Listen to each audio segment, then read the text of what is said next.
Ya, Assalamualaikum warahmatullahi wabarakatuh. Selamat pagi Sana BTV. Anda kembali menjumpai kami tentunya masih di obrolan kesehatan dan kembali bersama saya Aldila Vidya. Sana BTV di edisi hari ini tentunya kita akan berbincang seputar dengan kesehatan. Dan ini berkaitan dengan laboratorium kesehatan. Untuk itu Sana BTV, hari ini saya sudah bersama dengan narasumber saya luar biasa, Bapak Sahidan MK. Bapak, Assalamualaikum. Waalaikumsalam warahmatullahi wabarakatuh. Iya, gimana Pak kabarnya hari ini Pak? Alhamdulillah sehat. Alhamdulillah. Boleh disapa-sapa dulu Pak, pemirsa di rumah? Ya, pemirsa BTV yang kami hormati, hari ini bersama saya Saidan dengan acara obrolan kesehatan. Iya, semoga selalu sehat ya Pak ya. Ya, semoga kita selalu sehat walaupun dalam keadaan puasa sekalipun. Iya, benar. Baik, Mas Saidan nih kalau kita ngobrolin soal laboratorium ya Pak, sebenarnya dari masih sekolah pun ini sudah tidak asing lagi ya kata-kata laboratorium gitu ya. Tapi sebenarnya kalau untuk laboratorium itu sendiri, itu sebenarnya apa sih Pak? Tempat apa yang paling betul Pak? Ya, makasih Mbak Dila. Ini pertanyaan yang bagus sekali, bahwa kalau kita lihat laboratorium itu kan ada laboratorium sekolah, laboratorium di mana gitu. Tapi yang akan kita bahas hari ini adalah tentang laboratorium kesehatan. Ya.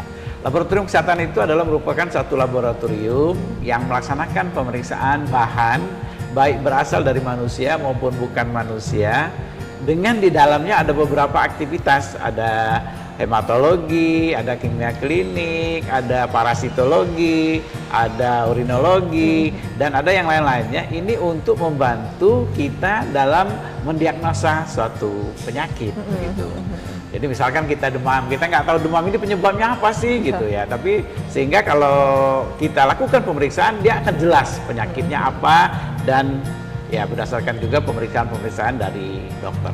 Iya, artinya sebagai suatu wadah untuk melihat ya Pak ya, ya. Kejelasan. Mungkin kalau misalnya kita sakit nih, kita bingung sakitnya apa, setelah di lab itu diperiksa segala macam. Tapi ada beberapa hal tadi yang saya tangkap Pak, bahwasannya ada beberapa proses. Nah itu mungkin boleh diulangi kembali Pak, prosesnya seperti apa tadi? Prosesnya, kalau memang seorang ini sakit oleh dokter, biasanya dikasih pengantar, pemeriksaan, nanti kita lihat apa dia mau periksa. Misalkan darah gitu kan, misalkan urin atau bahasa kitanya pipis gitu kan. Ya, jadi sehingga nanti si petugas laboratorium akan mengambil bahan-bahan itu, baru masuk ke laboratorium, dilakukan pemeriksaan, nanti baru keluar hasil. Ini akan menyatakan orang itu normal atau tidak normal. Maksudnya normal atau tidak normal itu bukan berarti gangguan yang lain. Misalkan kalau gula, ya berarti gulanya normal gitu, atau gulanya tidak normal, atau kolesterolnya normal atau kolesterolnya tidak normal gitu. Ya, kalau untuk pemeriksaan tadi Pak, itu kan menentukan nih normal atau tidak. Nah dalam proses itu ada berapa pola biasanya Pak yang dibangun ketika dalam proses pemeriksaan itu Pak? Oh ya, banyak sekali. Itu ada namanya pre-analitik, analitik, dan pasca analitik. Yang pre-analitik adalah sebelum. Ya, sebelum ini termasuk puasa, termasuk persiapan yang lain. Misalkan kalau orang yang dengan gula, dia nggak bisa makan obat gula dulu sebelum pemeriksaan, karena itu akan mempengaruhi hasil. Nanti baru kita analisa. Analisa ini tadi ada hematologi, ada kimia klinik, ada yang lainnya. Nanti inilah yang akan menentukan nanti hasil itu. Nah kemudian pasca analitiknya adalah kita memasukkan hasil itu dan kita memberikan hasil itu ke dokter. Mungkin Mbak pernah ke dokter, nanti kan ada hasil laboratorium yang dilihat oleh dokter itu sendiri Mbak. Gitu. Jadi memang harus puasa dulu ya Pak ya? Ada beberapa pemeriksaan yang harus puasa, kayak gula gitu kan, kolesterol, trigliserid yang lemak-lemak, itu biasanya harus puasa. Tapi ada beberapa pemeriksaan yang tidak harus puasa. Misalkan kita periksa urin, ya tidak perlu puasa. Mungkin pemeriksaan kulit gitu nggak harus puasa, tapi ada beberapa pemeriksaan yang harus puasa. Pemeriksaan darah ya Pak? Iya, darah biasanya. Iya, tadi untuk proses pra-analitik, kemudian analitik sama pasca ya Pak ya? Pasca. Sama pasca. Nah, kalau dari 3 prosesnya tadi biasanya itu memakan waktu berapa lama tuh Pak? Di laboratorium itu ada standar, namanya kalau bahasa kitanya waktu tunggu, bahasa luarnya waiting time. Waiting time untuk pemeriksaan laboratorium itu ada 2,5 jam, 150 menit. 2,5 jam itu merata Pak? Atau berdasarkan beda-beda, gula beda? Sebenarnya ada beberapa perbedaan, tapi kita ini kan kita sepakati bahwa hasil itu akan keluar di 2,5 jam, kecuali pemeriksaan yang dirujuk, misalnya di Bengkulu ini nggak ada, kita rujuk ke Jakarta. Itu yang bikin lama ya? Iya, itu yang bikin lama. Ya. Tapi kalau pemeriksaan itu yang ada di Bengkulu, dia nggak lama, 2,5 jam sebenarnya selesai. Ya karena kan banyak kan misalnya periksa kok lama hasilnya berapa hari baru keluar. Sebenarnya itu bukan karena lama diperiksanya ya Pak ya, tapi karena memang keluar mungkin dibawa dulu gitu kan. Mungkin diperiksa di luar gitu. Nah kalau untuk bahan-bahan pemeriksaan Pak, itu apa aja sih Pak kalau pemeriksaan? Yang umum yang paling utama itu darah. Yang pertama itu darah, kemudian urin, kemudian feses, tergantung daripada kita mau periksanya ke area mana gitu ya. Tapi kebanyakan dari darah itulah yang banyak sekali pemeriksaan itu dilakukan gitu ya. Dari darah itulah yang banyak sekali pemeriksaan itu dilakukan. Kemudian sebenarnya banyak lagi pemeriksaan-pemeriksaan lain, bisa kerokan kulit, bisa juga salipa, bisa juga dari apa namanya beberapa yang lain, misalkan ada sperma dan yang lain. Itu untuk pemeriksaan-pemeriksaan itu ada banyak sekali bahan, tergantung area yang akan kita lakukan pemeriksaan. Ya, kalau dari beberapa proses tadi itu Pak, ya ini berkaitan dengan proses analisis, kemudian peranalisis, pasca, itu artinya kalau yang saya gambarkan dalam laboratorium ini sangat-sangat apa ya Pak, steril sekali Pak ya ruangannya Pak ya? Ya sebenarnya nggak begitu steril, tapi bersih, tapi dia tidak boleh ada kontaminasi di situ Pak. Apalagi seperti apa contohnya? Contohnya satu ruangan itu dia nggak boleh dimasukin orang, kita biasanya pakai apa namanya, pakai jas lab, pakai penutup kepala, pakai masker, dan pakai apa namanya, pakaian khusus gitu, sehingga kontaminan itu kita harapkan sangat sedikit. Apalagi kita meriksa bakteri gitu ya, kontaminan itu kita hindarkan. Takut kita salah, kita periksa bakteri ini nanti yang dapatnya bakteri ini, apalagi petugasnya sendiri. Misalkan dia ini ya dari, kita tahu bahwa dari pernapasan kita, dari ini kita, itu bisa mengkontaminasi daripada pemeriksaan laboratorium itu sendiri. Kalau darah sih nggak begitu, kontaminannya nggak begitu, tapi kesalahan-kesalahan tetap ada terjadi gitu ya. Tapi maksudnya kesalahan itu harus zero, harus nol, tidak bisa ada kesalahan di lab, apalagi salah kasih dan yang lainnya. Karena dia pengaruhnya tuh luar biasa ya Pak ya. Dia sampai ke bagaimana mungkin pengobatan dan lain-lain gitu ya Pak ya. Tapi pernah terlihat nggak Pak ada kasus salah data seperti itu Pak? Sebenarnya kalau ada salah data, kalau memang apa namanya seorang apa namanya tenaga TLM, teknologi laboratorium medik, atau selama ini disebut analis, itu sebenarnya kesalahan itu tidak boleh terjadi. Kalau kita ragu dengan suatu hasil pemeriksaan, kita ulang. Lebih baik diulang. Ya? Jadi istilahnya diulang, kemudian di situ nanti ada juga verifikasi. Jadi hasil itu harus kita lakukan verifikasi juga, sehingga hasil itu kira-kira kalau kita bahasakan bahasa Kul, memang hasil-hasil yang sebenarnya. Jadi tidak ada hasil-hasil palsu, tidak ada yang lain, sehingga ini memungkinkan untuk itu gitu. Tapi ini menarik nih Pak, mungkin keraguan yang seringkali muncul ketika seorang apa nih Pak sebutannya laboratorium ini, orangnya apa di dalam Pak? Oh ya, yang melaksanakan pemeriksaan itu adalah kalau dulu bahasanya analis. Sekarang itu tenaga TLM, namanya teknologi laboratorium medik. Tenaga teknologi laboratorium medik. Memang orang-orang yang khusus bekerja di bidang itu Mbak. Nah ini mungkin seringkali ada merasa ragu atau keraguan dari para TLM ini sendiri. Mungkin apa sih Pak penyebabnya? Tapi kita tahan dulu ya Bapak ya. Kita akan kembali Sana BTV setelah pariwara berikut. Jangan kemana-mana. Tetaplah bersama kami tentunya di obrolan kesehatan.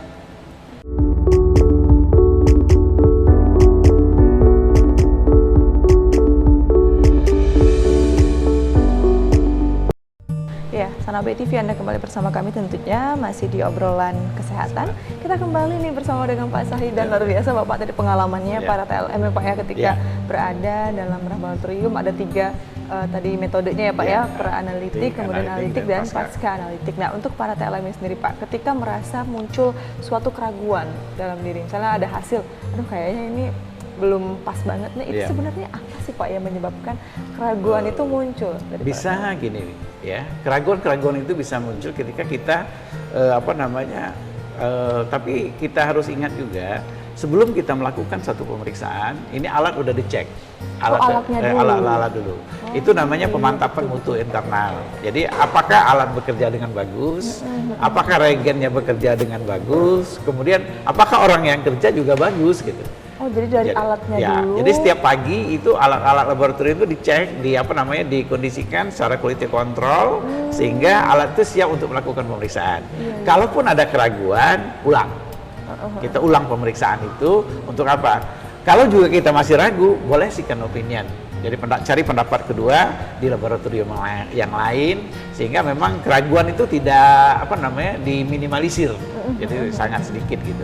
Iya, sekali proses pemeriksaan itu biasanya berapa orang Pak TLM-nya Pak? Oh, tergantung dengan volume kegiatannya Pak.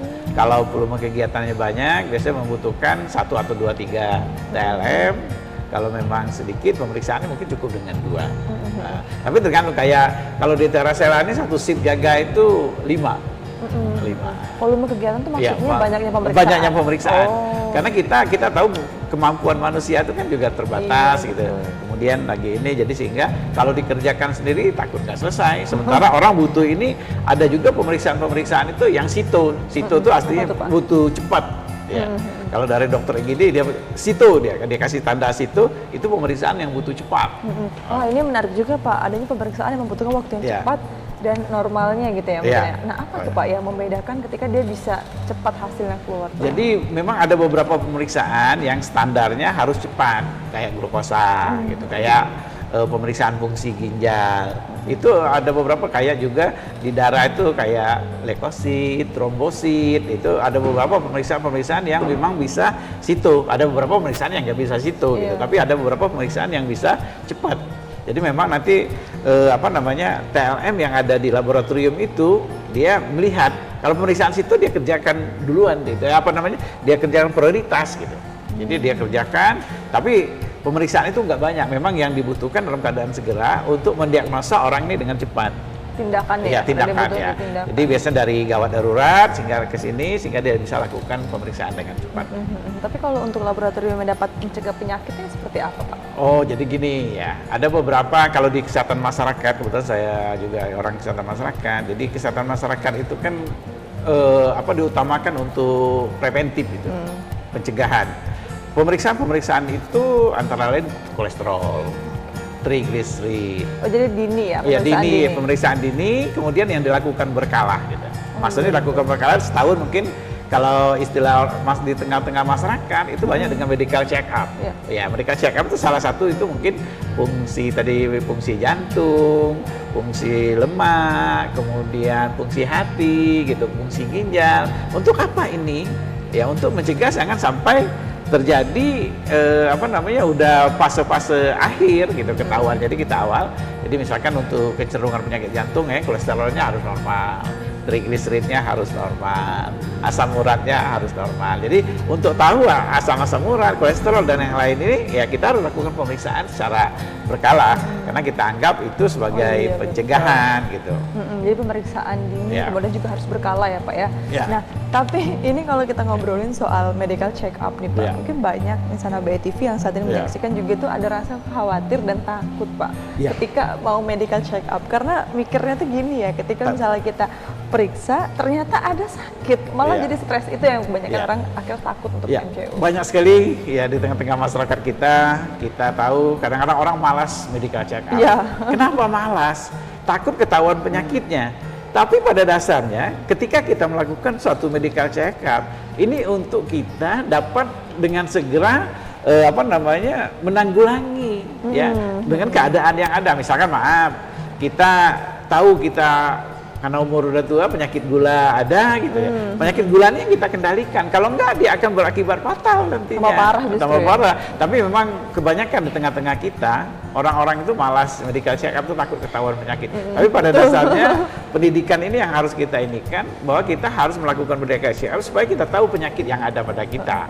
Jadi kita nggak stres nanti. Tapi tiba-tiba kita udah fase keberapa misalkan kayak pemeriksaan itu udah rekam jantung. Kalau medical check mana ada rekam jantung. Nah, ketika kita tahu sumbatannya mungkin ya pakai ring atau pakai apa gitu kan. Jadi enak. Kalau ini enggak langsung langsung stagnasi dia di situ gitu. Iya, ibaratnya seperti kita sedia payung sebelum hujan. Ya, kira-kira begitu. Sedia payung. Saya juga termasuk orang yang takut untuk medical check up. Iya, jangan takut Mbak, nggak apa-apa. Cuma diambil darah aja dikit, mungkin pemeriksaan lain kita tahu, apalagi terutama maaf ada beberapa kebijakan terutama yang umur-umur di atas 35 tahun, 40 tahun. Kalau yang masih muda, tapi bukan berarti orang muda tidak boleh medical check up. Orang muda seharusnya dari muda udah kita biasakan medical check up, apa di akhir tahun, apa di awal tahun. Kalau masih muda tuh mungkin tidak begitu banyak yang di medical check up. Kalau udah tua tuh ada fungsi jantung, fungsi hati, fungsi ini supaya lebih itu ya. Kalau apa namanya?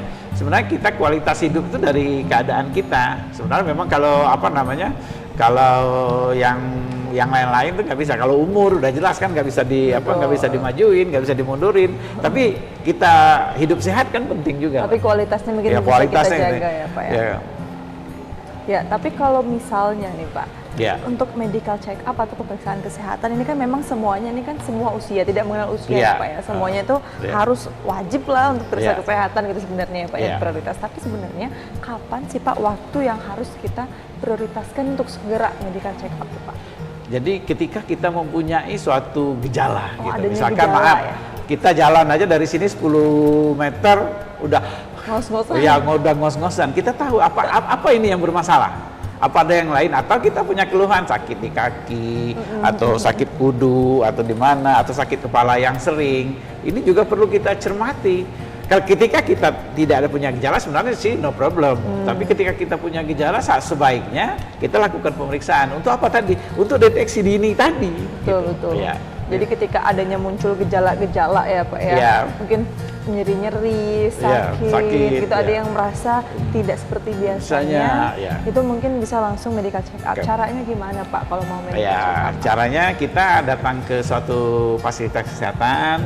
Tentunya ada beberapa fasilitas kesehatan tuh yang punya apa namanya kayak bukan promosi ya Mbak, kayak Rasela, Raplesia, rumah-rumah sakit itu semuanya punya itu dengan apa klasifikasi ada yang lengkap, ada yang menengah, ada yang semi lengkap gitu. Jadi tergantung dengan keadaan kita. Biasanya juga kalau di beberapa kantor mereka melakukan pemeriksaan itu dengan apa namanya? Dengan setiap tahun karyawan di medical check up untuk apa? Deteksi dini tadi. Deteksi dini tadi ya. Iya, jadi gampang nih sana BTV ketika mau medical check up tinggal datang aja datang ya. aja. Di mana rumah sakit umum ada, Yunus di kita ada. Atau di lab-lab swasta mungkin bukan problem kita mohon maaf ini kayak di Prodia atau di mana bisa kita laksanakan pemeriksaan di Kimia Farma di sebelah sana bisa kita. Jadi semuanya sebenarnya bisa asalkan ada kemauan ya, Pak. Iya, asal ada kemauan bisa. Baik Pak, saya dan kita jeda kembali nih. Kita akan kembali setelah pada berikut sana BTV. Jangan kemana-mana. Tetaplah bersama kami tentunya di obrolan kesehatan.